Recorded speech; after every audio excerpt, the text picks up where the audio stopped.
afternoon, everybody. Welcome to episode 162 of Mcrae Live. The date today is Thursday, April the 15th, 2021. It's 12:16 p.m. Eastern Standard Time. I am coming to you live from the VoiceMann Studios in Toronto, Canada. And I just wanted to, look, this is pretty common knowledge in regards to this movie, but maybe it's not for some. Some people might not know about it. Of course, I'm talking about the 1982 classic Poltergeist, directed by Tobe Hooper. Well, kind of. No disrespect to Tobe Hooper. This is not a Tobe Hooper. I have no issues with Tobe Hooper. But if you do know your Poltergeist history, you do know that, look, there are even Steven Spielberg himself has said, no, I didn't do it. But what is he going to say? I mean, what is Spielberg going to say? He's not going to throw his buddy under the bus. He's not going to take credit where he doesn't need to take credit. Steven Spielberg is one of the most successful, if not the most successful, iconic, game-changing, industry-changing filmmakers in the history of motion pictures. He is one of, at the very least, if not the most influential filmmaker in the history of motion pictures.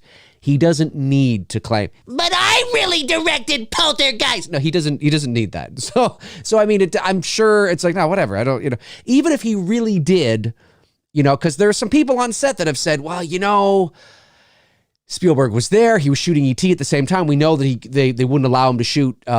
They wouldn't allow him to direct both E.T. and Poltergeist at the same time. They were shooting simultaneously. We know that. So he obviously chose E.T.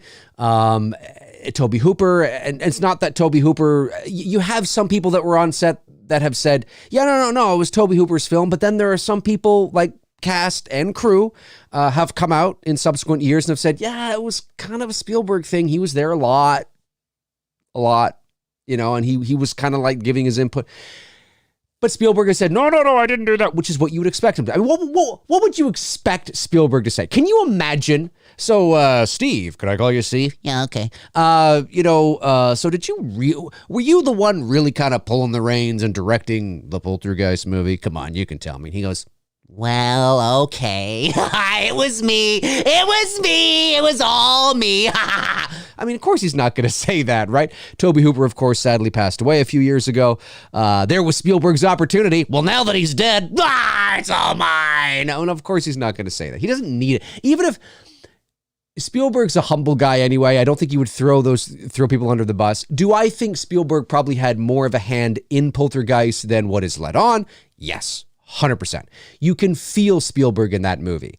You can, just in the way that it's got Spielberg's prints all over it. Tobe Hooper, he had Texas Chainsaw Massacre, of course. I believe he even had Salem's Lot, if I'm not mistaken, which was a really good movie. And I don't say this as any disrespect to Tobe Hooper. I don't say this. We can talk maturely about this, okay? Poltergeist was an anomaly in Tobe Hooper's career. It was hugely successful, way more successful than Texas Chainsaw Massacre. And arguably, I don't even think there's actually an argument, way more iconic. Not that Texas Chainsaw isn't iconic, but we're talking about in a more of a general, huge film, iconic film, classic in the genre. But Texas Chainsaw is a classic. Well, it is, but it's a different kind of thing, right? This is like blockbuster status we're talking about. Tobe Hooper never had another hit. He never went on to, it's not like that was, here we go. This is, and it's strange. I don't think he's a bad filmmaker at all. There's quite a few movies he's done that I'm like, yeah, but he settled into that sort of B movie niche, right? This was an anomaly in his career. And it feels like a Spielberg movie. Oh, and Spielberg wrote it and produced it. And there's rumors he was on set all the time. I mean, where there's smoke, there's probably fire. That's not to say that Tobe wasn't directing and he didn't have his hands on it. Again, let's instill some nuance here, right?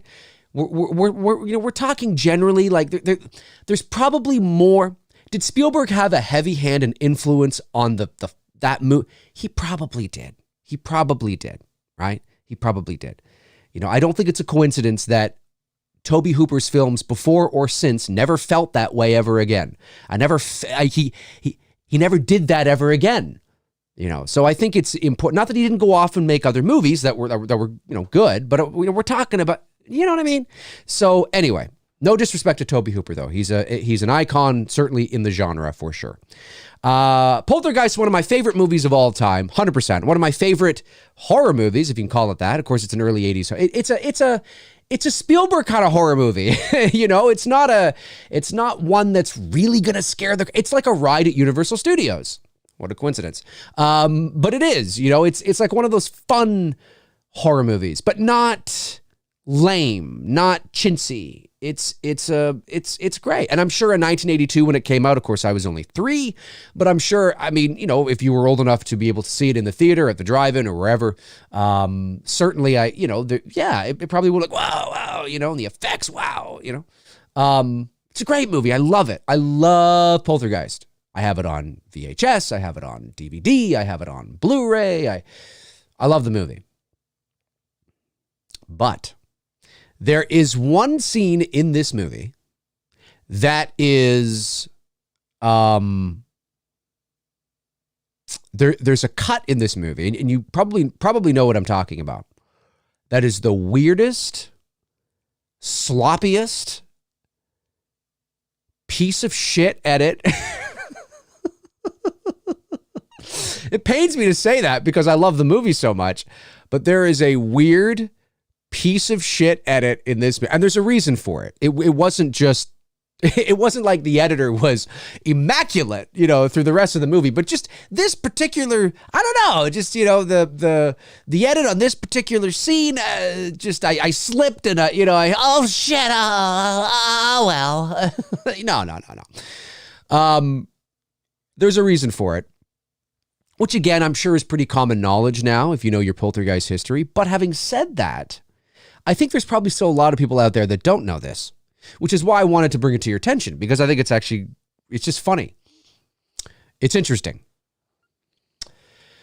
So one of my favorite scenes in the movie, one of the most iconic scenes in the movie for sure, is the kitchen scene where Carol Ann and the mom, like it's that. Now, if you look closely, you can actually see a crew member's reflection in the toaster, I think it was, very briefly, and you can see a bit of the plant that's there. The leaves on the plant kind of move. As far as I know, there are no edits. That was just spliced together. This was done in real time, and that is incredibly impressive. I mean, that would be difficult to do today. I'm telling you, it'd be difficult to do today. And of course, we're talking about the scene where the mom plops Carol Ann on the counter. She goes to the cupboard to get something. She comes back and all the chairs are stacked on each other. Now, obviously, how that would have been done, they didn't have the time to stack the chairs like that. They would have had, chairs around the table, and they would have had in the other room those same type of chairs stacked and glued together, and the crew of 2 or 3 guys would have just picked it up and moved it into place. You know what I mean? That's how that would have been done. And you can kind of see it being done a little bit if you know what to look for. It doesn't ruin the movie or anything, because you can sort of justify it and be like, oh, they just, it's the ghosts, or something, right? But it's a great scene, and it's like, seeing something like that today because of digital technology and because we've seen so many things that are like that today, probably wouldn't have the same effect. You know what I mean? And well, it doesn't. If you see something like that, you're like, oh, but way back then, almost 40 years ago, was impressive. Because it's like, holy shit, like all the chairs around the table, she goes to get the cleaning or whatever she's getting on the car. She comes back and, oh my God, that's so woo. And you hear that sound from Jerry Goldsmith or whatever, he was the composer, of course. But it's like that little, it's like, wow, what the fuck? It's great. Then the dad comes home and she's like, you got to see this, you got to see this. And she plops Carol Ann on the ground, and Carol Ann gets pulled across the, the kitchen floor, and she's like, come on, Steven, you gotta try it. It's tingling. It's a tingling sensation. Then it pulls you. It's tingling. Like she's all fucking like she's orgasmic over it. It's insane. And of course, the guy's like, he's like, whatever. But at the end of that scene, there's a weird cut. And it cuts right in the middle of dialogue. Like right in the middle. This whole thing's bothering my neck here. Right in the middle of dialogue. And then all of a sudden, they're on their neighbor's front porch. Which is a great scene in and of itself. It's a fun, creepy kind of scene because the flies are bothering them, but not their neighbor. And, it's cool. But man, is it a weird fucking cut. It is a weird cut. 100%. And there's a reason for it. It's a jump cut, but it's a sloppy jump cut. It would literally be like something like, I just think that, like the thing. See that? That's exactly what like the cut was like. I bet a lot of you are like, oh, Dave made a mistake. He hit the wrong button. No, I did that on purpose. That's literally what the cut is like. It's like, if you don't know what I'm talking about and you haven't seen Poltergeist, the original from 1982, you got to go back and watch that scene. Let's go over to Screen Rant, who wrote an article on it. They have an article here. Why Pizza Hut forced Poltergeist to edit a scene. Did you guys know it was Pizza Hut? Poltergeist is a 1980s classic produced by Hollywood titan Steven Spielberg. Directed it probably. But that doesn't mean it was exempt from the whims of Pizza Hut. All right, let me go over here. Pizza Hut and nothing but. I love Pizza Hut, by the way. Apparently the dad in this movie doesn't, or whatever. Poltergeist is a 1980s classic produced by Hollywood titan Steven Spielberg, but that doesn't mean it was exempt from the whims of Pizza Hut.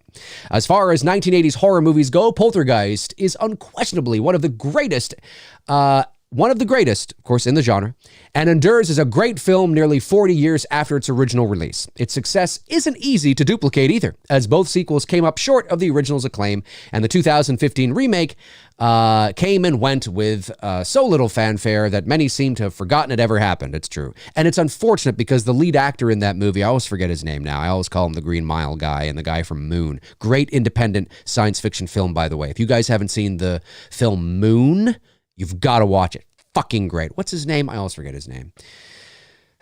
Bugs me that I always forget his name. While the film is often said to have been the target of a curse, that certainly hasn't extended to people getting sick of watching it. Conversely, while they obviously still exist today, Pizza Hut, arguably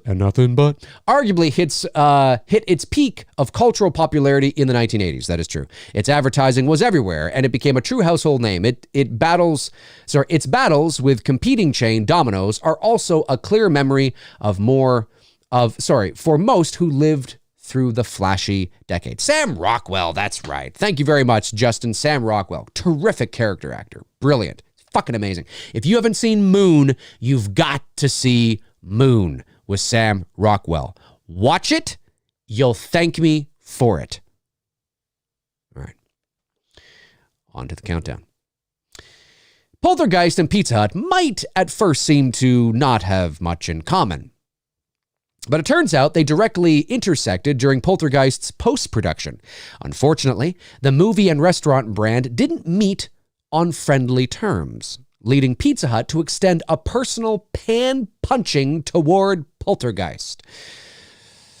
The puns. At around 34 minutes into Poltergeist, Diane Freeling, that's right, Stephen and Diane, is explaining to husband Stephen about the odd but exciting phenomena happening in their kitchen, like I was just talking about, right? You feel it? It's like this tingling sensation. Just like pulls you across the floor. It's like this tingling. She's cut off in mid-sentence, and a jarring jump cut edit sees Stephen and Diane now on their neighbor's front porch talking to him. Again, mid-sentence. It's true. It's like going from, it's like this weird, like, it's like clearly somebody's cat walked across the keyboard. Although back then it would not have been a keyboard. They probably would have been editing on a Steinbeck or Steinbeck, depending on how you what you want to refer to. I mean, maybe not. Maybe not. Definitely wouldn't have been the digital editing we have today. That's for sure. It's fucking hilarious. It's extremely awkward. Oh, it is. And especially so since a giant like Spielberg produced the film. 100%. That's where it's like, what? However, there's actually a logical explanation, for the cut, albeit one that's a bit laughable. Shortly before the cut happened, Carol Ann had remarked about her mom not making dinner, and Diane said they would just get Pizza Hut. In the original cut of the film, Stephen responds with a groan and says, I hate Pizza Hut. Late in the game, as in after the movie had locked picture, that means it's locked, it's done, it's signed, it's sealed, and it could be delivered to the theaters. And gone to print for distribution, Pizza Hut found out and complained to MGM, leading to the exchange to be removed. So Pizza Hut found out that Steven in the movie says, I hate Pizza Hut. And you know what I mean? There you have it. And they were upset, so they were like, no, you gotta fucking remove that from your movie. What makes much less sense is why several additional surrounding lines were chopped that had nothing to do with Pizza Hut. Some fans claim they remember once seeing a cut of... See, this is going to be that stupid Mandela effect, which people are convinced that there are actually... And I'm not saying there's no such thing as an alternate universe. That's not what I'm saying. I actually quite find quantum physics and string theory and the theory of relativity and time travel and dimensions and all that. I find that stuff really fucking fascinating. And I think there might be something to that stuff. 100%. I think we could talk about that ad nauseum, right? But the Mandela effect, I hate to break it to you people, is one of the most annoying, frustrating things of all time. You just remembered incorrectly. And there's reasons for it. I thought it was Berenstain Bears. No, it's always been Berenstain Bears. Not to me. Well, no, it's always been that way. I lived in a parallel universe. No, you didn't. You just remembered it incorrectly. Like, that's why, with crimes, eyewitness testimony is dog shit, and it's not really relied upon. I mean, they proved this. Psychologists, psychiatrists, criminologists, they've proved much of what we see because we're not seeing it to remember it. We're seeing it when we're very young. Our brains are still developing. We think we see something. We put our own associations on it. There's a variety of reasons why we remember certain things in certain ways. It's not a parallel universe. Anyway, that aside, some fans claim they remember once seeing a cut of Poltergeist with the full Pizza Hut dialogue included. But that appears to possibly be a case of the Mandela effect. I didn't even read this before, and there it is. As most reports say, the scene was axed before the film debuted in theaters, which is probably true. And what fans are remembering is they're remembering Diane saying the words Pizza Hut. The words Pizza Hut do appear in the movie. They do appear in the movie, 100%. Oh, wait, there's another Indiana Jones thing that Darren is sharing here with me from Deadline. I'll get to that in a second. Thank you, Darren. I assume it's Indiana Jones because I see Indiana in the link. Maybe not. But thank you, Darren. I'll look at that in a minute. No, it's just that, like, how many times have you remembered a movie from your childhood or a movie you haven't seen in a long time, and you remember a scene playing out in a certain way.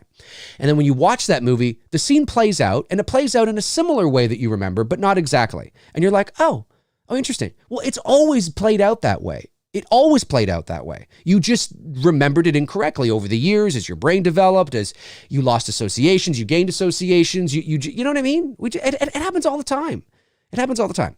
So, yes, the words Pizza Hut do appear in the movie. And Diane does say, we'll get Pizza Hut, sweetie, right? Or whatever she says. So, you remember that. You remember, I'm sure Pizza Hut was in it. Yeah, it was. It was. And then people just automatically attach their own extension of that going, oh, well, the whole scene was there. The whole scene was always there because you remember the words Pizza Hut. It's like, no. Anyway. Yeah, where was I here? Some fans claim they remember once seeing the cut of Poltergeist. At the very least, no prints of that version are reported to exist currently. And every home video version dating back to the VHS days has the same awkward jump cut. And it's true. It's true. And I think that's the end of the article. That is the end of the article. That's the end of the article. That's weird. I thought I remember it being longer. I remember the article being longer. No, Dave. It was always that length. You just remembered incorrectly. So that's what it is that in that scene where Steven is leaning against the wall, there's more dialogue there where he eventually says, I hate Pizza Hut, right? Which is a funny line, but they had to cut that. Now, what I want to know is I understand that time was probably of the essence because apparently the picture was locked. It was going for print and getting ready for distribution. Okay. And it's not like today where, a lot of these, most, if not all, theaters now are digital projectors. So the files are digital. As you know, years ago, film reels, and multiple film reels, several, depending on how long the movie was, of course, too, would be delivered to every movie theater. There were actual physical film reels where the projectionist would actually be putting the movie on the reel, attaching, they don't do that anymore. They might do that in like some old, art house theaters and things like that. But like your major chains, like your AMCs and your Cineplexes and, your major chains, they don't do that anymore. They're digital projectors. So it's hard drives that are essentially delivered. So, and it's mostly done. Anyway, that'd be a whole other show. But, so I understand that now the likelihood of maybe going back and actually editing something that would have been more neat might have been impossible. But if they had the time to cut it out, because I think that's what they did. It sounds to me like they just went in and just cut it and spliced the two together. But I really think there should have been time to, there must have been a moment, like maybe even back earlier, right? Like maybe not there. Like maybe you don't want to lose Steven leaning against the wall, listening to Diane, but is there more of a convenient cut? Maybe we lose a bit of her like, oh, it's really great and, whatever, right? But would it make more sense? Does it disrupt the narrative? Does it change the story? Because that's one thing you have to remember too, is that when you are cutting a film and you have to cut scenes or cut moments or cut dialogue, maybe there are pieces of the dialogue or scenes you don't want to cut because you're attached to it, you like it, you shot it, you really want it in there. But in cutting it, does it change the story? Do you get to the same conclusion? Is the audience lost without it? Are they completely lost without this piece of dialogue? Is this piece of dialogue integral to the narrative, right? And if the answer is no, but it's just a funny line or it's some nice stuff, maybe the best thing to do would have been, let's not cut here. Well, let's not just cut this part out. Let's extend it and go back and look for a natural break that might seem a little strange, but not as strange as in the middle of a fucking sentence where like you're talking and then all, like something like that, right? Of course, what would happen then, it would be more like this. So anyway, I was down because there was also audio in the next cut as well. It was like, it's fucking weird. It's very strange. So yeah, maybe going back, you would lose more dialogue and not just the little bit that you cut out there. And maybe they didn't have the time to do this. But I bet you, if I get my hands on a digital copy of Poltergeist, I can't do this obviously because I'd be, the copyright strike would be strong with this one. But I guarantee you, especially today, because it's so easy to edit this kind of stuff, you could probably go back, and I don't mean go back like 2 minutes, but just go back 30 seconds, 15 seconds. Go back a little further and you may find a natural endpoint where Diane stops speaking. And yeah, maybe you lose some fun jargon that's there afterwards about her going, it's great, it's this, I think, and maybe, but it makes more sense to end it where it does. And then what you can do is you can actually then take the beginning of the porch scene, because you're like, when they edit now, like they're already speaking, the guy's like half opening the door and he's already, it's like, there's clearly more to that scene too. There's clearly more to that scene. And I wonder if they didn't cut at the beginning of that scene because it would have felt even stranger to go from talking dialogue to nothing and them just there at the port. I don't know. I'd have to find out, obviously, their creative reasoning for it. But I would like to know, and admittedly, I haven't done this. I haven't gone back and looked to see, but I would be curious, and I'm sure there is, that there is a natural endpoint 20 seconds, 15 seconds, 30 seconds prior to where they actually did chop it. And that probably would, and it would have been better. Yeah, you lose maybe 15 seconds of dialogue of Diane talking with, Stephen on the, against the wall going, but it's better. It's better for the film. It's better for the flow. And no one's going to be the wiser anyway, because if that's what you did initially, no one would know that it wasn't supposed to cut there. But yeah, it's been a weird jump cut. And as far as I know, I've never seen a version of the movie where that is in there. That weird, strange, now I never saw the movie in the theater, but that weird, strange jump cut, one of the most awkward jump cuts of all time, maybe the most awkward one, has always been there. VHS. I remember renting the movie in the 80s when I was a kid. It was there. Because I remember thinking, that's weird. That sounds like they have more to say. And you know what I mean? I remember buying it on VHS. It's there. DVD. It's there. Blu-ray. It's there. Has it been released on 4K? I don't know. If it has, I'm sure it's there. And now they probably wouldn't go back and cut something out because it's a classic film.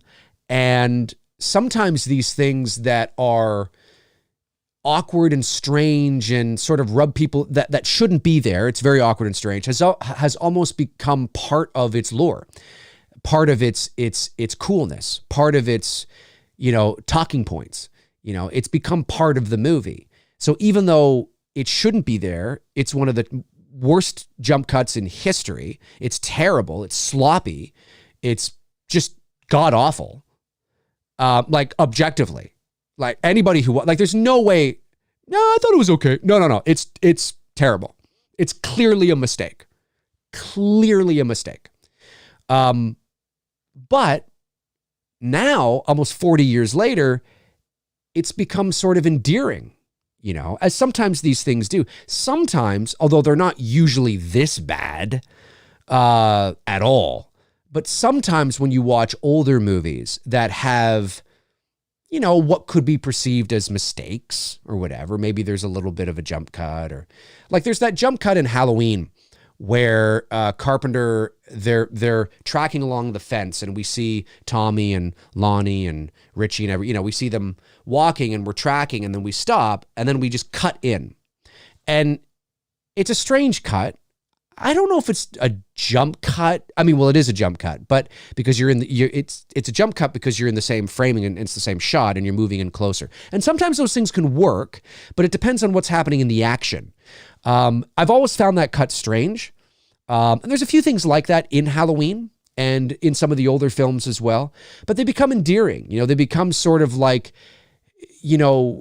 purists and people who collect things and look at that kind of stuff as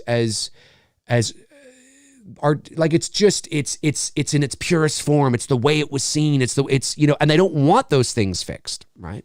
You get a lot of that in the original Star Wars stuff, where like in The Empire Strikes Back, in the original, and this is like this throughout a lot of those movies. And listen, I'll be the first to say I agree. What George Lucas did with the special edition was completely unnecessary. There's a few things he did I actually agree with, like just like minor things like improving this, touching up that, taking, you know what I mean? But overall, like changing the song or adding characters and digital, because CG wasn't advanced. CG characters in that sense wasn't advanced enough in the mid 90s, whereas it's where it has longevity, because now the CG effects in the Star, especially in A New Hope, look really dated. Really dated. You know what I mean? I mean, back then it was like, whoa! Now it's like, and that Han Solo scene with Jabba the Hutt. Oh, it's terrible. It's terrible. Terrible. Anyway, it was terrible then too. But the point I'm making is that I remember there's a couple of shots they improved in The Empire Strikes Back, which actually the special edition of The Empire Strikes Back is probably the best out of the three films in terms of what was touched and what was improved. That was improved. You know what I mean? But there are some fans that don't want anything touched, right? But for example, like when the Battle of Hoth, when the Luke's ship, whatever the name of the ships are that they're in, and they're flying, in the original VHS version, some of the Imperial Walker, it's hard to explain, like some of the lines and the shading seep over into the cockpit, like a masking, like it kind of seeps over into it. So you kind of see like the leg of the Imperial Walk. It's very brief, very quick, but you can kind of see the leg sort of almost like in the cockpit a little bit, like things like that. If you want to go in and you want to improve that, touch that up, make that more, the way it's supposed to be, yeah, that's fine. That stuff doesn't bother me. But there are a lot of fans, and I understand it, I get it, that don't want anything fucking touched. Why? Because it's become part of the endearing nature of the movies. No, that's just the way it was. That's the way it was. Now, I can guarantee you that the intention was not to have those things seep over into the cockpit.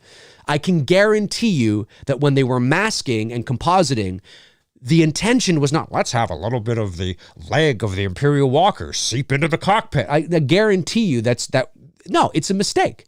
It's a mistake. It was, a reflection of the times, right? They didn't do it right.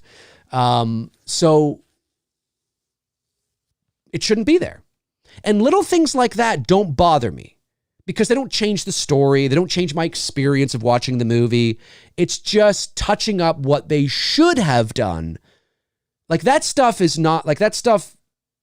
Like the stuff that George Lucas is adding in terms of story and changing music and adding characters and shit, we have no evidence to know that, no, I always wanted to do. Yeah, George, you also said that you had all three movies planned out from the beginning, and we know that's not fucking true at all. Maybe in here he did. He had ideas, but we know that it's not like all three scripts were written and everything was there. No, it wasn't. It wasn't at all.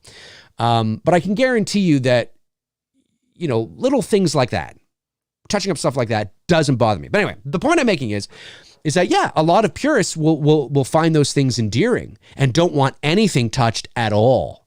You know what I mean? So with Poltergeist, it's like, it's a terrible jump cut. That wasn't the intention. No filmmaker worth their salt would ever sit there and go, yeah, that's good, that's fine. No, not at all. I bet you it made, I don't know what Tobe Hooper or Spielberg have had to say about it since. I'm sure they've touched on it. I don't know. But I guarantee you that Hooper and Spielberg and maybe even the studio would watch that and go, oh, God, it's painful. It's painful because it's that bad. It's not something that's like, no. It's that bad. And it doesn't get better with age, right? It's not like something you can watch in a movie where you're like, oh, that's kind of, but after your 10th time, you're like, you know what? It's all right. It's all right. I don't think the average, no, that's why there are articles written on it, right? That's why it's a thing, because it's that bad. If you haven't seen it, you got to check it out about 34 minutes into the movie Poltergeist, 1982 original film. But yeah, it's become endearing, and I think that's why it becomes part of the mythology, part of the lore, part of its history, part of its charm, and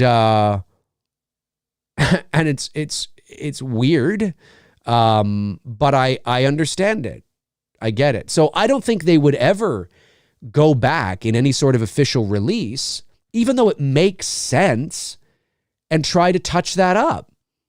Do you know what I mean? Like, I would be okay with watching a, say, 40th anniversary special edition of Poltergeist released on 4K.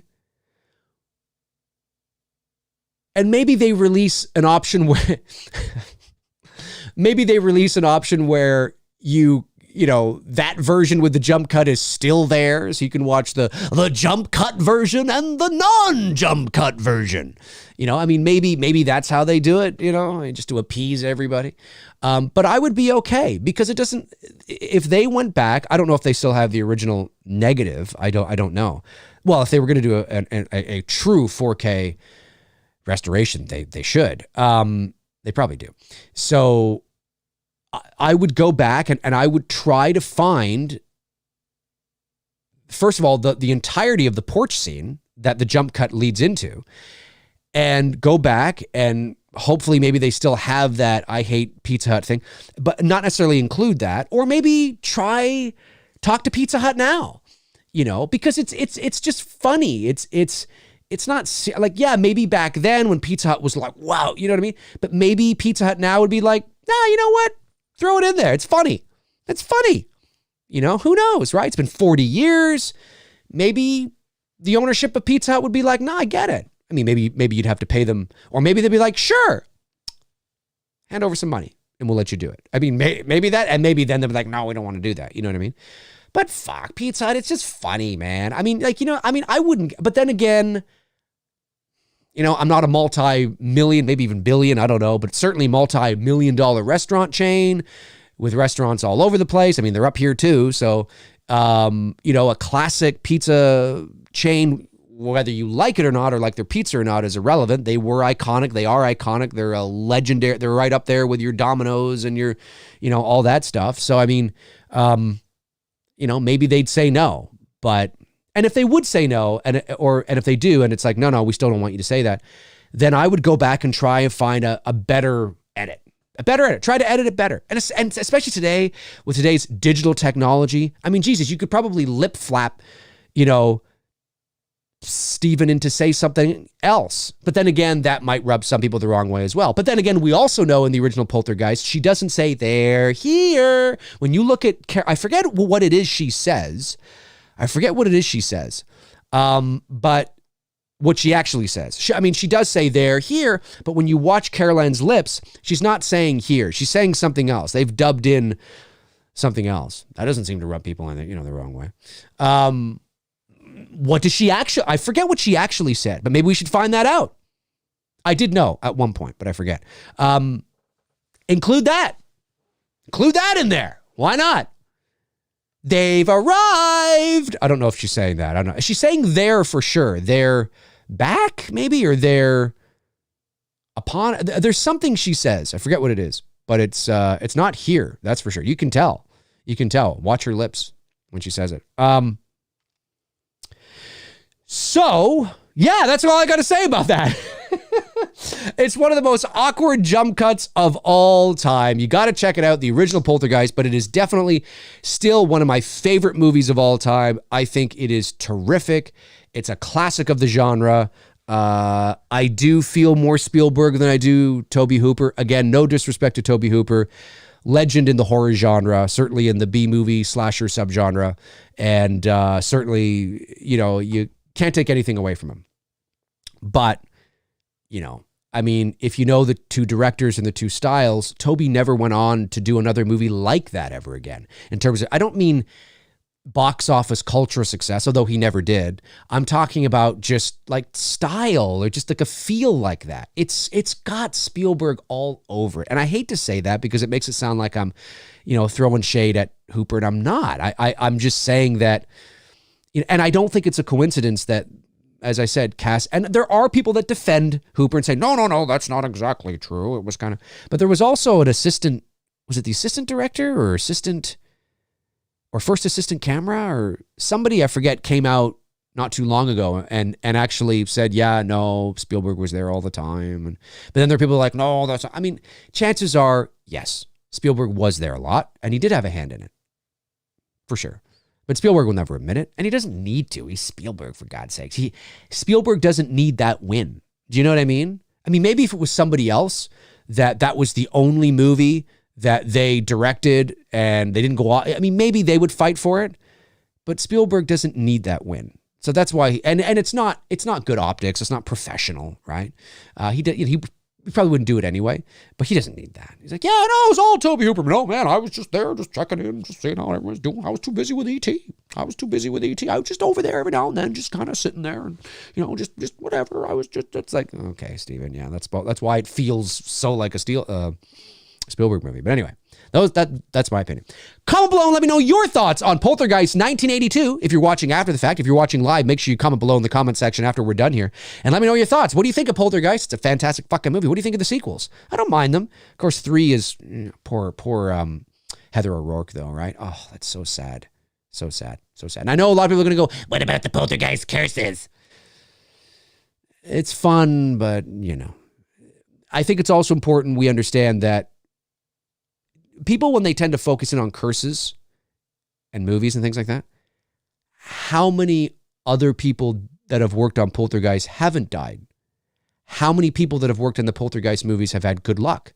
How many people have worked in the Poltergeist films had a baby and it was healthy, and maybe met their husband or wives on the set of Poltergeist, maybe met their best friends on the set of all the Poltergeist movies. Maybe they worked on a Poltergeist movie and it launched their careers in whatever capacity that was: craft services, assistant director, second unit, makeup, hair, whatever. And they went on to become, like, you know what I mean? Like, we can cherry pick and focus on one thing, and then it looks like, oh, there's a curse. Yeah, we know. Yes.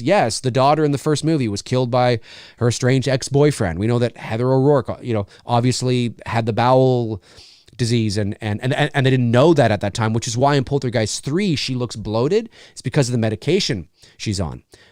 She sadly passed away before that movie was released.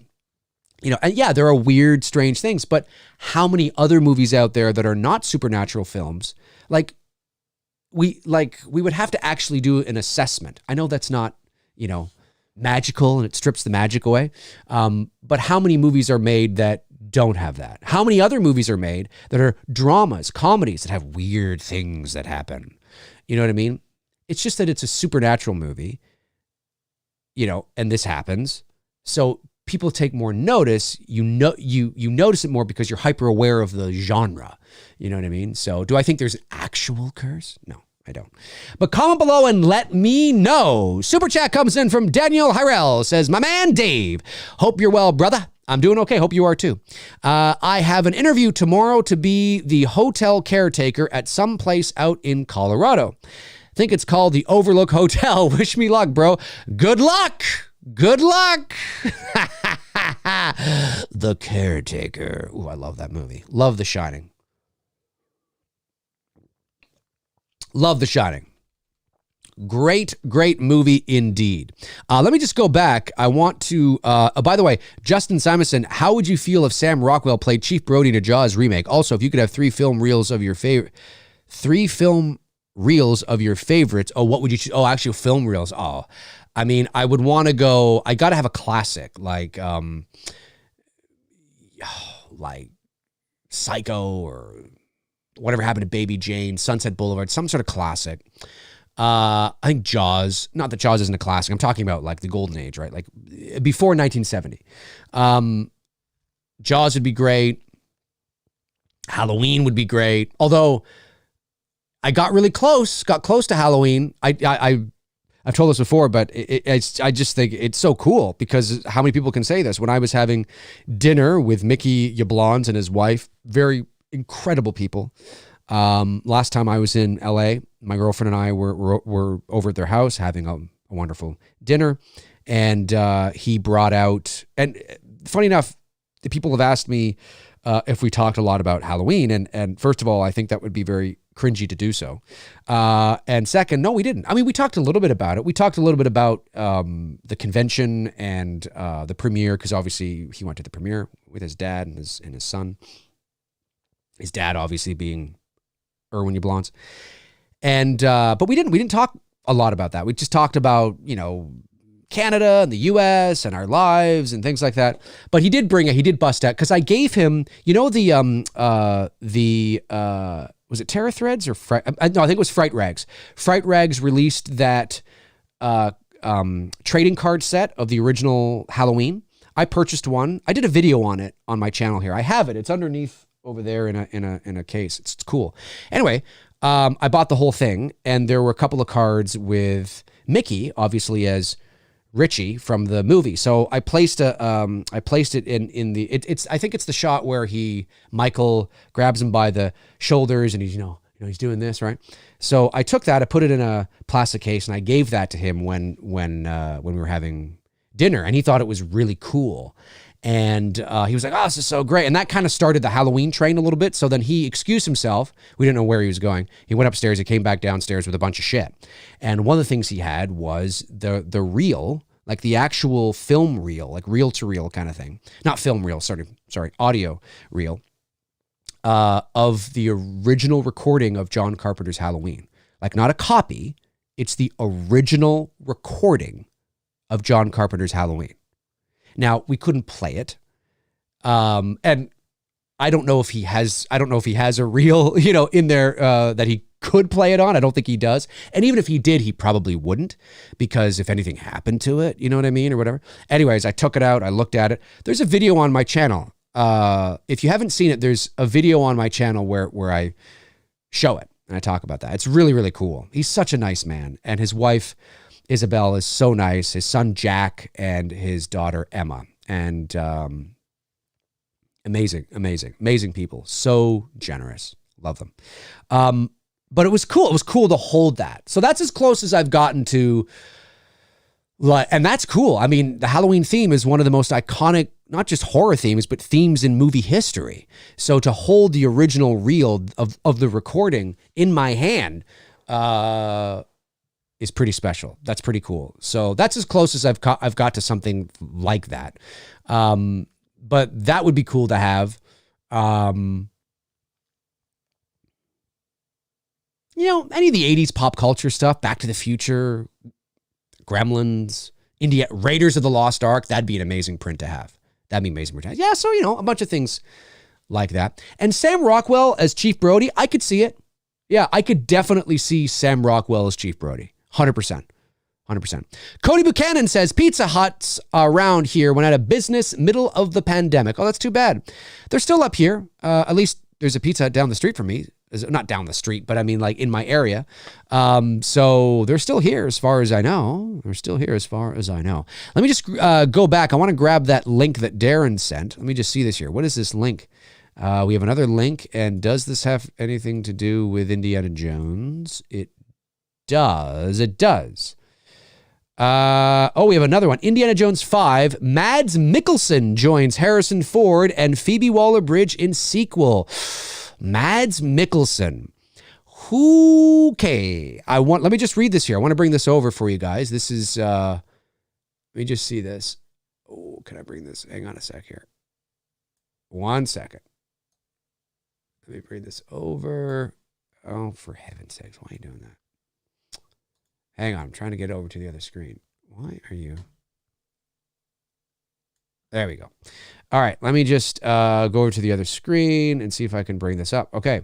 So this is exclusive. Following the news, Phoebe Waller-Bridge had landed the female lead in the next Indiana Jones film.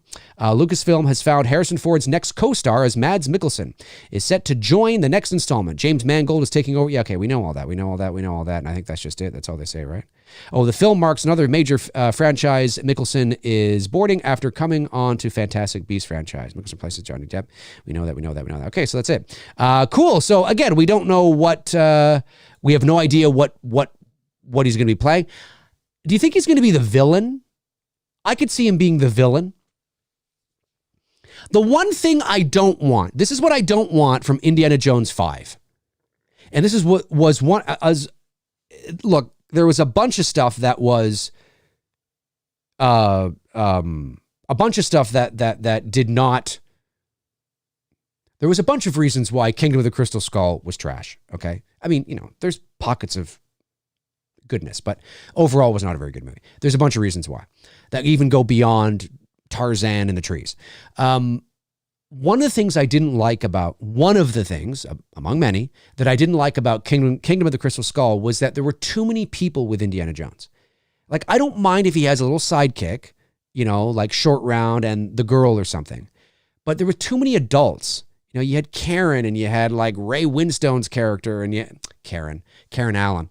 Like there was like 4 or 5. Then you had Mutt, and then you had what's his face that played God, I forget his. Anyway, there were just too many characters, and Ray was switching back. Ray Winstone, Mac, was switching back and forth, and he's a good guy, he's a bad guy, he's a good. It just was too many characters. I just want to see Indiana I mean, I understand that he usually has somebody tagging along. That's fine. Have somebody tagging along. Make it this girl. Although it might be hard to believe that she falls for him. Usually, not that he's not a handsome 79-year-old dude. He is. He's still handsome. He's 79. But depending on what the dynamic of the story is like, if she's playing his love interest, which I don't think that's going to be the case. And then you have to ask yourself, well, is this like what happened to Karen Allen? What happened to Marion, right? Because they got married at the end of the last one. Are they just pretending the last one didn't exist? Or we don't know. We don't know what the story is. We don't know if they're retconning Kingdom of the Crystal Skull or what. I have no idea. Anyway, the point I'm making is I just don't want to see this glom of people with Indiana Jones. Just make it Indiana Jones and his sidekick, whoever that is. Maybe it's Mickelson. Maybe it's this lady. Whoever it is, fine. But I don't want to see like fucking this ragtag of people. Because then you have to give screen time to them and you're taking away from Indiana Jones. I just want to see Indiana Jones. This is the last time you're going to be doing this with Harrison Ford. This is the last time. I just want to see Indiana Jones, and a little sidekick. Bring back Short Round. They're not going to do that. That'd be fucking hilarious. I'd bring back the guy that played Short Round. That'd be amazing. They're not going to do that. But anyway, I don't know. Is he play? He looks like he could be a bad guy. Some people just have that look. Just has that look. He looks like he could be playing the bad guy. Then again, so does Phoebe Waller-Bridge. So I don't know. But I don't want. I don't know. I don't know. Again, it's hard to speculate because we don't know the story. And until they release a log line, until they release some sort of synopsis, we're not going to know. We're not going to know. So it's hard to kind of gather any sort of real, I just realized I don't have my light on back there. Well, a little late now, but whatever. Anyway, cool stuff. Thank you, Darren, for sending that. Really appreciate that. Yeah. Geeked Out Turtle Fan 40 says Indiana Jones in the search for the last bottle of Viagra. See, here's the problem. They were making those jokes 13 years ago, when he was like 65 or 6 or whatever. There's a joke in Kingdom of the Crystal Skull when Shia LaBeouf and Harrison Ford are at his house, Harrison Ford's house. Ford is on the couch. LaBeouf is sort of, looking around. He's chewing gum and he's like, so what are you, like 80? And Harrison Ford's like, gee, thanks. They're making a quip about his age because he's clearly in his, 60s or whatever. Well, now he's 79 years old this year. So for all intents and purposes, he's 80. He's 80. I don't know. I love Harrison Ford, man. I love Harrison Ford, my favorite actor of all time. Indiana Jones, iconic, but I don't know. But you can never go wrong with casting talent. But look at Kingdom of the Crystal Skull. I know Shia LaBeouf's gone off the rails now, but back in 2007 when they were shooting that movie, the movie came out in 2008, Shia LaBeouf was a fucking hot up-and-comer, man. Talented. He still is. He's completely unhinged. But he's an incredibly talented actor that if he can get his fucking act together and the chip off his shoulder, he could be a multiple Academy Award-winning actor. I could totally see it. At least a multiple nominee. He's that good. He's that talented. When he's placed in the right roles to the right, he's good. He's very talented, but he's a fucking dick, really, at the end of the day. But back then he had just done Transformers and, of course, Suburbia and, he was hot. He was hot. He was fucking in demand, man. And when they hired him to be, of course, he had an in with Spielberg, both being Jewish. And I'm just saying that, that there's rumors that kind of play. Spielberg took him under his wing. And, I'm just saying, I've heard. Don't shoot the messenger. Don't shoot the messenger. Of course, Spielberg, I'm sure, has distanced himself from Shia LaBeouf now, but yeah, I totally, he was up and coming. You know, you had Kate Blanchett. Oh my God, she was just hot off of The Curious Case of Benjamin Button, which of course was 2008 with Brad Pitt. I actually really liked that movie. She was talented. She was very hot and talented. I don't mean hot physically. I mean like in demand is what I'm saying. Okay. I mean, she is very attractive, but I just mean that's what I mean by hot. They're in demand.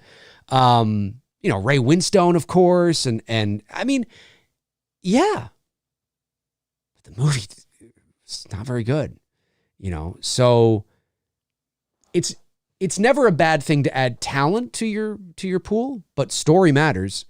And, I don't know. We'll see what happens. We shall see what happens, ladies and gentlemen. Robert Thidoff says, Dave, Jaws is one of my favorite films ever. Okay. However, do you agree that Jaws has some poor editing? For example, when Hooper is doing the autopsy, I know what you're talking about. This is what happens, and then stops talking. Yes, he says something like, so this is what happens. He says, so this is what happens. And then it cuts in here, and then and then he starts to continue. Yeah, that's not a from what I can tell, it's not a from what I can remember. I'd have to go back and watch it, Robert. I don't think it's I don't recall it being a visual edit. It's an auditory edit. They've cut. So I don't think there's a jump cut in the picture. Maybe there is. I'd have to go back and watch it. But my recollection of that scene is that there is clearly audio taken out, and they've sort of they've chopped something out to continue on from somewhere else, which is why there's definitely jump cut in the audio for sure. But I wouldn't say. I mean, that is nothing compared to the jump cut in Poltergeist. Nothing. I mean, it's nothing. That's why you don't really, it's why it hasn't become part of its lure. You know, Jaws is also so amazing, but I'm just saying, right? Like, so I wouldn't say the film overall has suspect editing. No, I wouldn't say so. But there is that scene. Yeah, there is that scene that you're talking about. I know the one you're talking about for sure. Yeah. For sure. Did I miss any super chats? I don't think I did. Oh, here's one. Fast Forwards 289. I did miss this one. Thank you for the $9.99 super chat. Appreciate it. It says, hey, Dave, do you think Michael Myers would stalk and kill on any day of the year, or does he just stick to Halloween because it's the day he killed his sister, plus he can wear a mask and blend in? Well, it's difficult to say, and here's why. Up until Halloween, here's why it's difficult to say.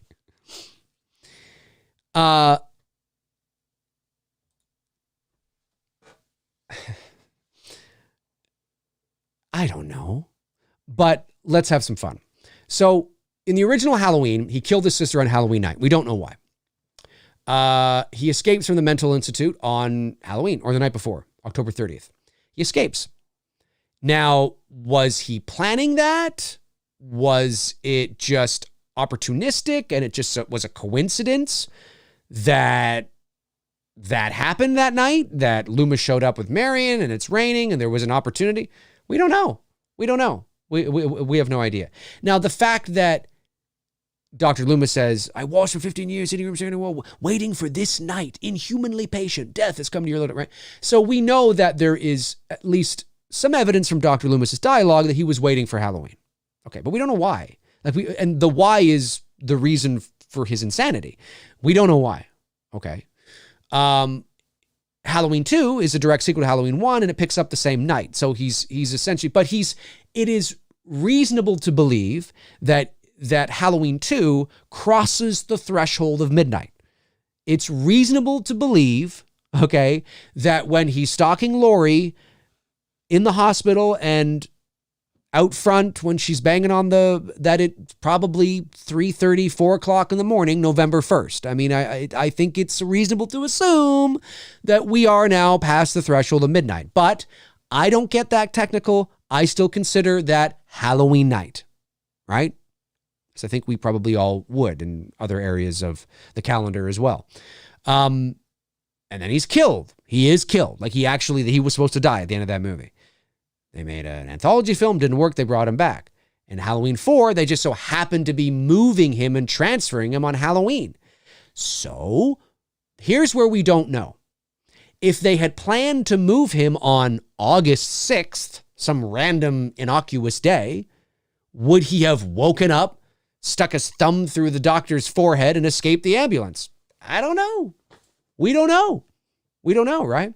And then, of course, Halloween 5, I mean, he's in a weird self-induced spiritual coma for a year. I don't get it. And this is when they try to justify, of course, Thorn or some weird thing that is out of his control, that is some sort of intelligence that is controlling him. And that's where it gets a little strange and a little weird, right? That there is a level of intelligence that is out of his control, and then we find that by Halloween 6, of course, it's every Halloween because it's, because of paganism and, all these Thorn, all this shit. And then they try to justify it.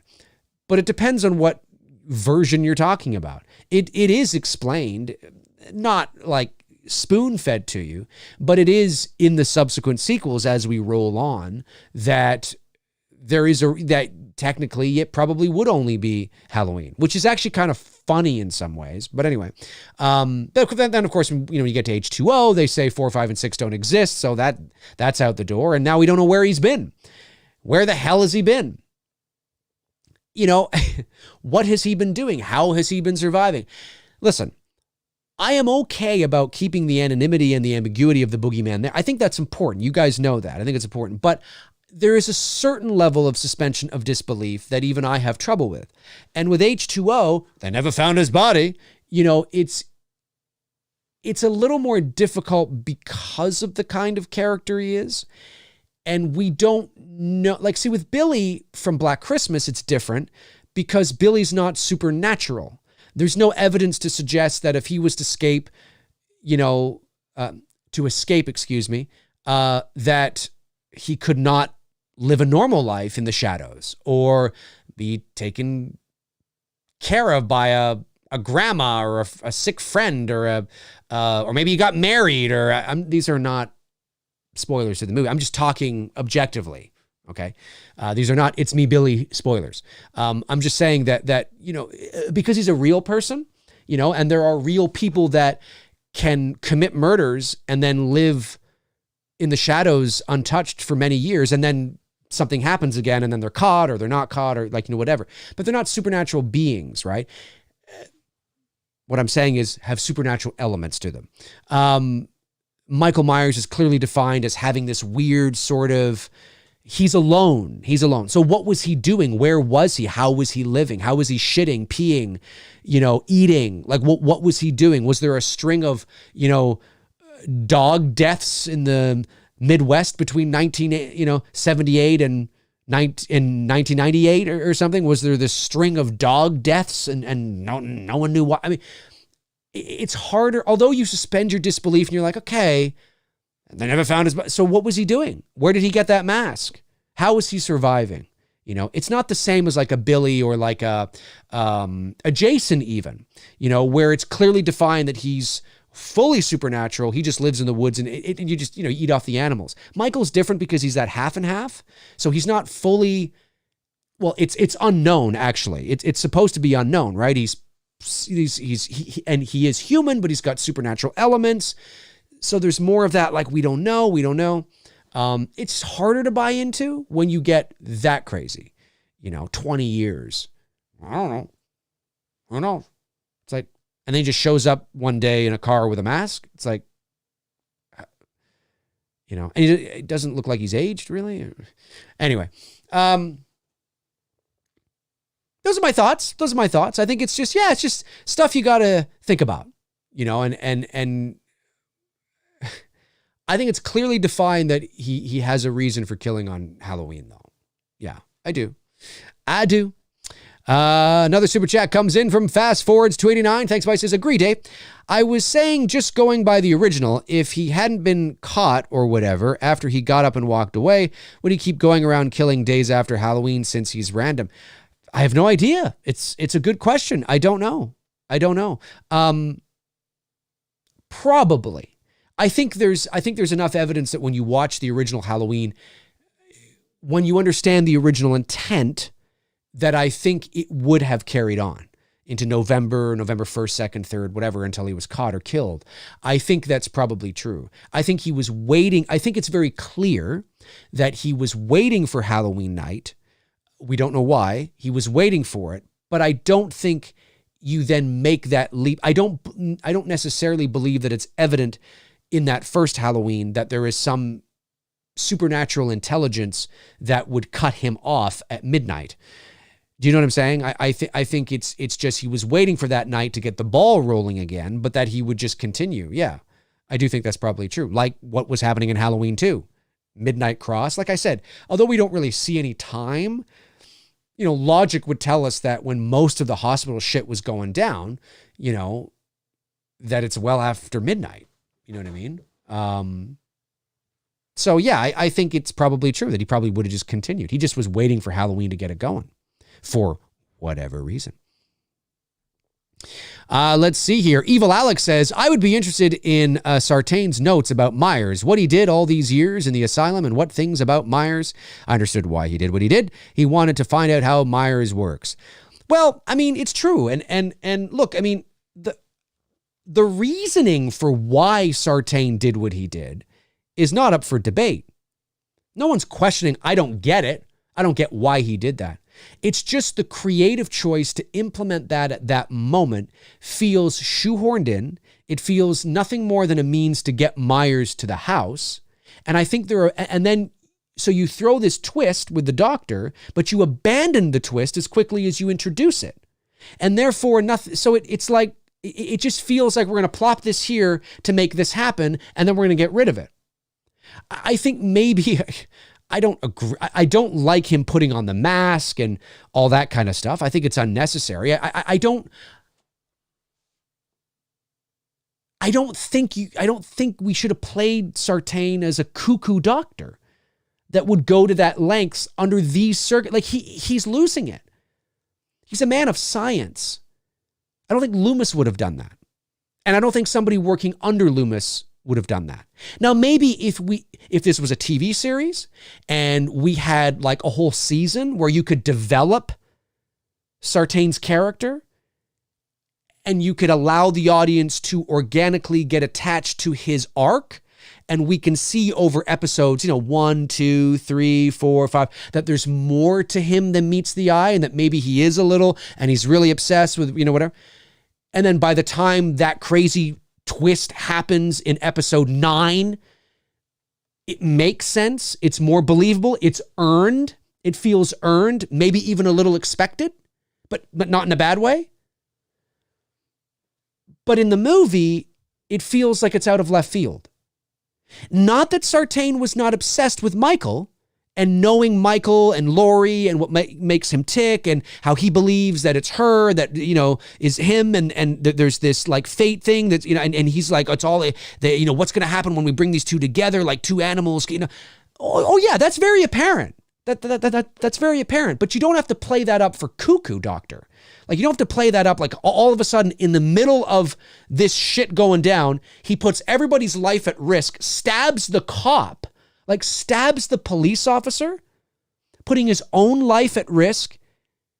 I don't believe he would do that, because I don't have 9 episodes where when it happens in the 9th episode, I go, well, that makes sense. Look what's been going on the last 3 episodes.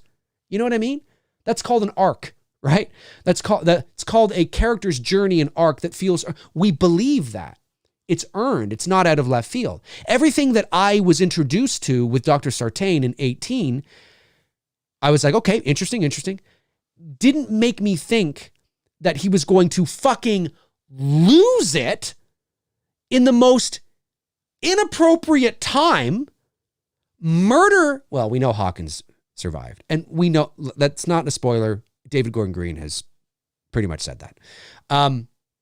But at that moment, murder a police officer or attempt to murder a police officer, it just seems it seems overdone, overkill, no pun intended. So I like Dr. Sartain. I did. But I think he could have been better utilized. I think a better means to get Michael to the house would just to have Michael follow Allison through the woods to the house. You know, maybe you render Dr. Sartain incapacitated. Maybe Michael gets the best of him, throws him over the hood of the car and he's unconscious. And maybe he gets the best of Hawkins and, you know, whatever. Hawkins is, because they hit him, right? I know that's a little bit of a throwback to Halloween 4. Okay, I don't know if I would have written that, but let's say he hits Michael gets up, you know, whatever, throws Hawkins, he comes out, tries to attack. Michael, stop it. Think of Dr. Loomis. What are you doing? I know what you're doing, Michael. You want Laurie Strode. And he's talking to him. And Michael just picks up, up and throws him, hits his head. He's unconscious. Hawkins is unconscious because of some sort of little scrimmage with Michael, whatever. And then Allison fucking freaks, leaps out of the car, runs into the woods, and Michael chases her, goes after her, walks after her. And through the woods, because we really don't know the geography. We know that Laurie's house is not right in town. We know it's probably on, it's on the outskirts of town, but we don't know how far that is. You could totally have written this. And then Michael follows Allison through the woods. It's prey. It's predator and prey.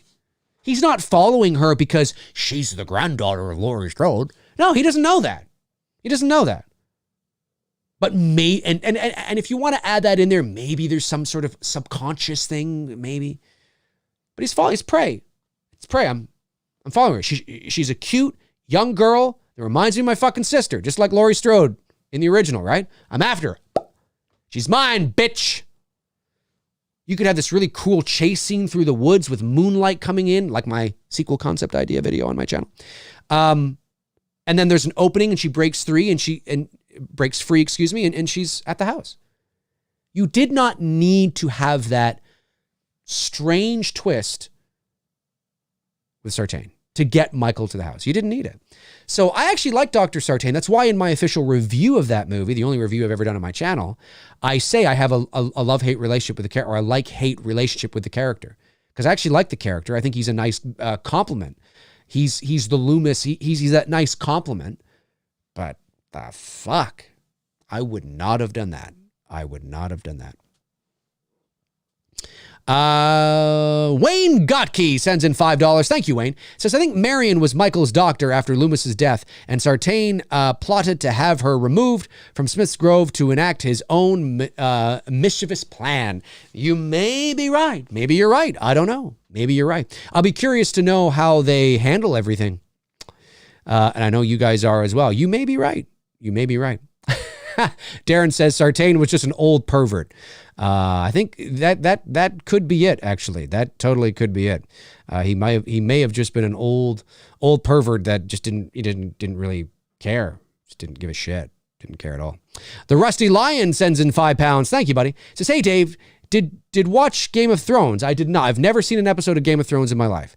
If so, what are your thoughts on the final season? Also, would you consider watching a Halloween tribute video? Would I consider watching a Halloween tribute video? Well, first of all, I don't. I've never seen an episode of Game of Thrones. It's not because I'm not saying it's not a good show. It's just not my. It's not my kind of show, I guess. So I have no interest in it. Don't know any of the characters' names. Don't know what happens. Don't know. I literally know nothing. I know about the show. I know it was on HBO. It was a huge show. One of the most successful shows in the history of television. Of course, yeah. But I know that. What's her face? Emilia Clarke, I think, was in it. I know that, but I don't know anything else. So no, I haven't seen it. And would I consider watching your Halloween tribute video? Well, here's the thing. The answer is not no, but the answer is not yes. And the reason why is it's nothing personal. But as you can imagine, and if you can't, try to, when you start doing a YouTube channel and you start gaining a little bit of a following, you get, and anybody who has a YouTube channel has a little bit of a following knows exactly what I'm talking about. You get a lot of requests. You get people, can you read my script? Can you look at my movie? Can you watch my fan film? Can you do this? Can you do that? Can you do this? Can you do that? Can you do this? Can you do that? And I can only imagine that me at nearly 23,000 subs, if I'm getting that, I can only imagine what the larger channels get. You know, if you have like 500,000 subs, I can only imagine. But then again, they probably turn off their messaging or whatever. But the answer is like, feel free to let me know what it is if you have it on YouTube or whatever, but I can't guarantee I'm going to be able to watch it. And it's not that I don't want to watch it. It's just I'm really busy. And you know, it sounds like a cop-out, but if the saying goes, if I watch yours, I have to watch everybody's. I mean, I don't have to watch everybody's, right? But there's that saying. And people get upset. They do. Well, you watched the Rusty Lions. What about my phone? I asked you if you'd watch mine and you didn't want. Well, fuck you, Mcrae. You're giving preferential treatment to people, and it's like, and I just don't have time for that level of childish drama. It's not personal. Your video could be fucking amazing, dude. Throw it in the chat room right now. Put a link to it in the chat room so people can check it out. But whether I'll be able to check it out, I just can't promise it. And it's nothing personal, man. It's nothing personal. I don't know you. You could be an awesome dude. The tribute could be amazing. It's just that I made the mistake once by saying yes to somebody who had written a script that I would read it. And this is very early on. This is like 2017. I said, yeah, sure, no problem. And I meant it. I was like, yeah, I'll read that. It was a feature-length script. It was 92 pages long. And I'm like, I don't have time to read this. Like, I just don't have time. You know, because when you read a 92-page script, they expect a response that is more than just, yeah, it was great, liked it. They want to know, what'd you think? What'd you think of the characters? What'd you think of this? What do you think of that? What do you think of this? What do you think of that? What do you think of this? What do you think of that? I don't have time. I don't have time. So it's not personal. It's just, as you can imagine, I get asked that a fair bit. Now, not so much anymore because I think it's very apparent that that's how I operate. But very early on, I used to get a lot of requests. Can you read my fan film? Can you watch my fan film? Can you be in my fan film? There was somebody that wanted me to be in their fan film. But I mean, like amateur fan film where they didn't really, they wanted me to, and this is like 2018. They want me to, I said, I think they were doing was it a Scream fan film or something? And I was like, oh, okay. But it was whole movie. And I'm like, well, are you here in Toronto or something? Or like, no, we're in, I think they said they were in like Alabama or wherever it was. And I'm like, well, are you going to fly me down? Are you going to put me up in a hotel? Are you going to pay me? Are you going to, and they're like, what? I thought you could just, I'm like, so you're expecting me just to fly my own way there? And just, like, I'm a professional. I can't do that. You know, I'm sorry. I can't do that. You know, I can't fly there, fly back, spend my own money and I don't understand, you know? But anyway, so, but I didn't, I mean, I'm flattered. I'm genuinely flattered, but you have to have standards and you have to be able to know when to say no, what you have standards on. It's really for both of our benefit. When I say no, it's not that I don't have any interest. It's that I say no because I know I'm not going to be able to give you the proper feedback and time you're looking for. You're not looking for, it was great. No, you're looking for, I'm not saying you specifically. I'm talking about in general, right? When people say, can you read my script? They're not wanting, yeah, it was really cool. It was great. No, they want a review. They want to know, what'd you think? What'd you think of this? What'd you think of that? How can I improve? What can I do? You know, and I just don't have time to do it. You know, so throw your link into the chat here. I sincerely mean that, man. I do. And if I have time, I'll check it out. But I can't promise anything. And remember, it's never personal, folks. I don't know any of you personally. It's not personal. I think you guys are amazing. I sincerely appreciate the support to the channel and the fact that you made this tribute video. That's awesome. But I just got to be real with you. I got to be real with you. You know what I mean? And so hopefully you understand that and don't take it to heart because, dude, like, it's not personal.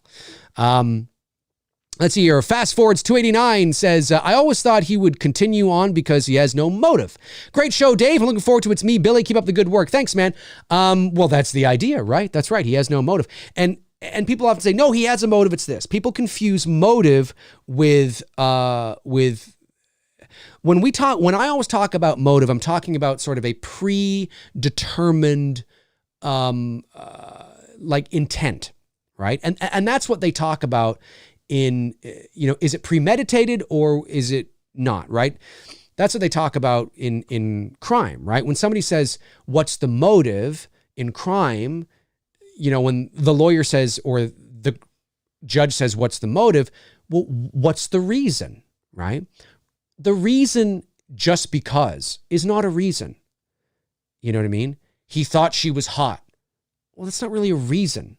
You know what I mean? We're talking about like a predetermined, premeditated, they owe you money. They're cheating on you.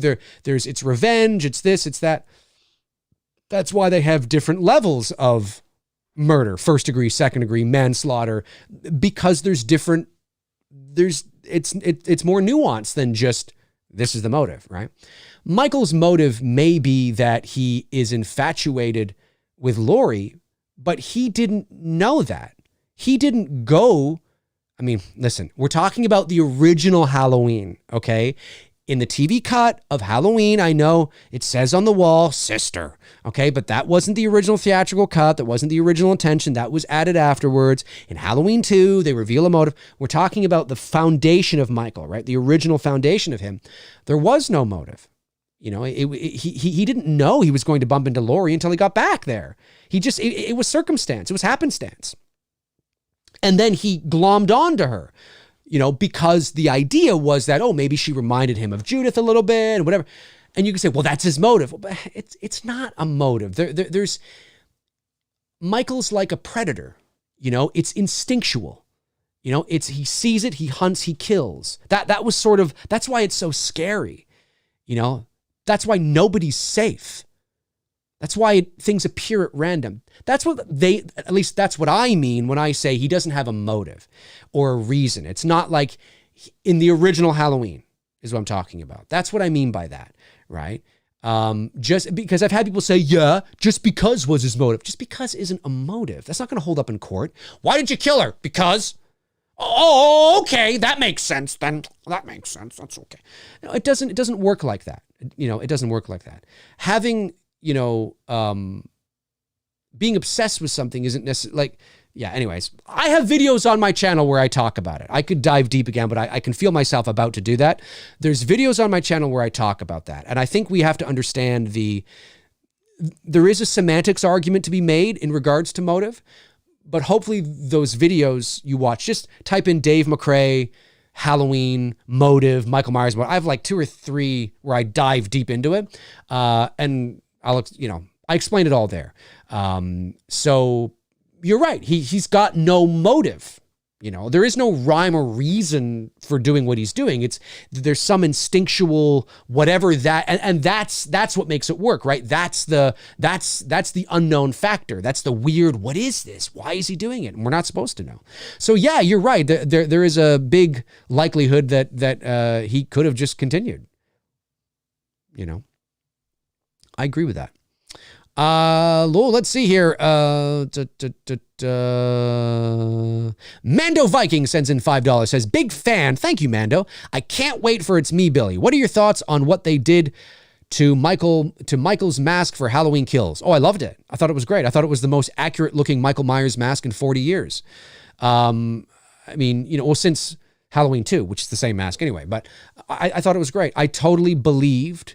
There's actually, I think it looks more along the lines of the Myers mask from Halloween 2, actually. It doesn't quite look like, but that's because I think James Jude Courtney and Dick Warlock, it fits more of the rounder face, right? There's more of a rounder look, but I totally believe, especially when it's on, not so much when Aaron is holding it at the beginning of the movie, say something, not so much there in his hands, but certainly when it's on James Jude Courtney, and at nighttime, I certainly believe that's the same mask. Yeah, I really like it a lot, actually. I like it a lot. The Rusty Lion says, we watched a movie shared on their site. I have 40,000 subs. I'm not just promoting. Would like some real criticism for someone knows their stuff. Well, that's great, dude. I'm not saying you're a small channel. That's great that We Watched a Movie did it. That's awesome. I think that's amazing. But I have to be honest with you. I don't have the time to do it. It's not personal to you. You could have 4 million subs and I'd say the same thing. I don't care who you are, where you come from, how big your channel is. It has nothing to do with that, okay? You have 20,000 more subs than me. That's amazing. That's amazing. And you just said, I'm not just promoting. Not saying that at all. I'm not saying that's your intention. I'm not saying that you are just promoting. I'm not saying that you're trying to get in and, hey, not saying that. I'm being real with you and saying, I don't have the time to do it. If the guys at Wham have the time to do it, that's amazing. That's awesome. That's totally cool, right? But I have to be honest with you. I would say the same thing to you as I would say the same thing to somebody who had 400,000 subs. I'd say the same thing. And if you don't believe me, watch me. Okay? I have to be real with you. And that's one of the things that I pride myself on here on this channel is that I'm real with you. The last thing I want to do is say, yeah, dude, send it to me. I'll give you some awesome feedback and I can't do it. Right? And I can't do it. And then that doesn't bode well for me. It doesn't bode well for you. I let you down. I let myself down. Right? Do you know what I mean? So that's why I can't promise anything. So please, by all means, feel free to drop the link in the chat room because I have no doubt that there's probably a lot of people in the chat that would love to see it, 100%. And I'll see if I can get to it, but I can't promise that. This isn't personal. This isn't the size of your channel. It's not a dick measuring contest, right? This is just simply right after the show today, I have 13 voiceover things I have to attend to. 13. I got a bunch of auditions. I got IVR prompts I need to do. I got an animation audition I have to send off to my agent before end of day, and then I got It's Me Billy tonight. I have my show tomorrow morning with more voiceover work. I have an appointment and a meeting tomorrow afternoon. This is just, it's crazy, right? It's crazy. I just got to be real with you. That's all. And to your point, you said, would like some real criticism from someone who knows their stuff. I appreciate you saying that. Really do. I really, because you're saying, you think, hey, Dave, I think I know you, I think you know your stuff. I'd like you to, and I appreciate that. But that comment there is to my point earlier when I said people are not just looking for, that's great, loved it, right? You're looking for genuine, honest feedback. And you deserve that, right? You want that. You're like, hey, I made this. This is really cool. I want some feedback from somebody who knows their shit. And it's not that I don't want to give that. It's just that right now, if I do it to you, the floodgates are going to open. And then I'm like, I just don't have time to do it. So it's better to just say right now, and it might not be like that forever. It might not be like that forever at all. Maybe in another, I don't know, year, 6 months, 2 years. Maybe I'll be like, you know what? I'm things are a little slow right now, or things are kind of back. I'm taking some time off. I'm on vacation. Hey, send me your script. Send me your video. I want to have a look at it. It's right now. I just don't have time to do it. So I appreciate you sending in the super chats. I really do. Thank you so much. You're always welcome here. Everybody's always welcome here until they're not. But you know what I mean, man. And I think that's awesome. And totally cool that We Watched a Movie shared it on their site. That is great. That's great shit, man. That's great shit. Pop that link in the chat room, my man. Pop it in. Frank Riker sends in $20 and says, Dave, I went cheese shopping with Blum, and he told me about an unreleased H-18 scene. We see Sartain asked to clear a hospital room, stands behind Myers, rubbing his shoulders and says, it's time, Michael. Then Myers rolls his one good eye. Yes, Frank. And thank you very much, Frank, for the very generous super chat, by the way. I really appreciate it. Thank you very much. Frank, for that. You know what? That'd be a scene I'd be totally down for. I'd be totally down for watching that scene. 100%. I'd be totally down for it. But how intimate is the shoulder rub? Is the real question, Frank. How intimate is the shoulder rub? That's what I want to know. Is it like he's coming on to Michael and Michael's like, Doc, listen, I'm trying to online date here. There should be an online dating profile for Michael Myers. That'd be funny. course, it'd probably be taken down. Somebody would get offended by it. All right, I think I got all. Did I get all the super chats? Did I get them all? Hang on. No, David Coe sends in 999. Thank you, David. You're amazing.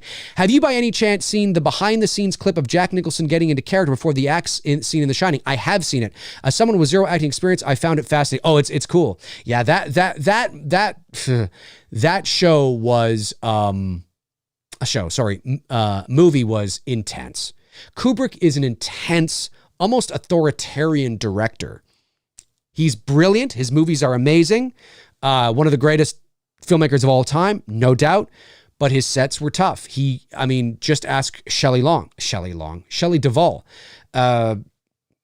It was intense. Now, Jack Nicholson was the kind of director that probably could vibe with that. Jack Nicholson was, especially at that stage of his career, was a bit of a meta actor. And certainly he could probably match Kubrick's level of intensity. But Duvall, not so much. Duvall was probably more sensitive, more emotionally sensitive to that kind of thing. Wasn't used to that kind of thing. Had never been in maybe, do you know what I mean? So it was a little bit of like, whoa, Jesus, And I'm not saying it's right. I'm not saying what Kubrick did was right. I'm just saying, and of course this is, way back in the day, these kinds of things don't leak till years later. I think Jack was probably able to match it better. Oh yeah, it's fascinating. You can find it on YouTube. You can find it on YouTube for sure. Fast Forwards 289 sends in a 499 super chat, says, I've seen your Myers videos and agree with you on the character. Also, I was wondering if you have ever seen Dark Knight of the Scarecrow 1981. I have not. I've never heard of it. Dark Knight of the Scarecrow 1981. I have never heard of it. So no, I have actually not seen that. I've not seen it. I will have to do my best to check it out when there is an opportunity to check it out. Let me see here. Frank Riker says, don't know Victor explains so much about Sartain. Yeah, it's one of those things where it's sort of it's crazy. It's crazy. Let me see here. What the time? I think I have to go. I do have to go. Yeah, I do. I got to go. Folks, listen, that's going to do it for episode, I was going to say 94. I'm looking at the viewers. 162 of Mcrae Live. Really appreciate it. And don't forget, Rusty Lion, share that thing in the chat room. I'm going to go have some lunch. And if I have some time, I will definitely do my best to check it out. But like I said, I can't promise anything. And that's why I'm always so blunt about that kind of stuff. Because in the past, I'm just going by experience, buddy. In the past, I've said that and I haven't been able to do it. And then people get upset and come down on me. So I'll do my best, throw that link in the chat room, and people, check it out. I always want to support people that do shit like that for sure. So if I can't check it out, or if I don't get to it till like a week later with something, everybody else can at least check it out 100%. Robert Kitzmiller for the first next time. Oh, Robert Kitzmiller, did I miss a chat from Robert Kitzmiller? Let me just see here. I don't want to miss that. Robert Kitzmiller. There it is. Robert Kitzman, I got it $5. Annihilation. Really weird movie, but I like it as a psychological horror. Were you able to decipher what they were trying to convey by the ending? Ooh, I have a lot of thoughts, man. A lot of thoughts on Annihilation. Natalie Portman, love that movie. I can't get into it right now, but I have some thoughts on it. Great film, though. Great film. Thank you to all the Super Chat questions that came in today. The non-Super Chat questions that came in today, folks. Really appreciate it. Thank you to my moderators, of course. Frank Riker, Tabitha Short, Darren Sands, Chris Baber. You guys are amazing. You know you are. Darren just popped. I assume that's that link to Rusty Lyon's video. Amazing. Thank you, Darren, for doing that. Really appreciate it. 100%. You guys are awesome. And in the meantime, in between time, I will be. Oh, and tomorrow, make sure you tune in tomorrow. Tomorrow, I'm having Terrence H. Winkless on, the one of the writers of The Howling, of course, and also the director of that film I was talking about a couple of weeks ago, Judson's Release. But tomorrow's show will be at 1:15 p.m. Eastern Standard Time and 10:15 a.m. Pacific Time. That's when we're doing the show tomorrow. Tune in. You guys are amazing, and I will talk to you soon. Cheers.